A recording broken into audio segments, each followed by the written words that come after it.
Hey everyone, welcome back to my mini blog. আজকে কিসের blog হতে চলেছে তোমরা নিশ্চয়ই এতক্ষণে বুঝেই গেছো, না বুঝলে বলেই দিচ্ছি।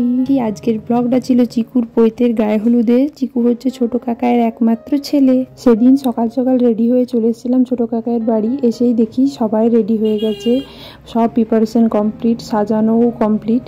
খুব সুন্দর সাজিয়েছিল জায়গাগুলো। আমরাও কিছু ফটো তুলে নিয়েছিলাম পোজ দিয়ে। আর এদিকে ইভানকে দেখো, ও তো খুব খুশি হয়েছিল। কোথাও বেরোলে ওর একদম আনন্দ আর ধরে রাখা যায় না। আর এদিকে আমি পরেছিলাম শাড়ি পরে ওকে ধরে রাখা মুশকিল। আমার কাছে তো কিছুতেই থাকবে না বলছে, নেমে দিচ্ছে শুধু। আজকে কিন্তু আমাদের বাড়ি সবাই হলুদ শাড়ি পরেছিল, ওই জন্য আমিও পরে নিয়েছিলাম। তার কিছুক্ষণ পরেই চিকুর ভাত খাওয়ার অনুষ্ঠানও শুরু হয়ে যায়। ওটা দেখে ও যা কিছু রিচুয়ালস ছিল ওগুলো কমপ্লিট করে আমরাও চলে গেছিলাম প্যান্ডেলে খেতে। খেয়ে পরে বাড়ি চলে আসি। আজকের জন্য এটুকুই, আবার দেখা হবে কোনো অন্য ব্লগে।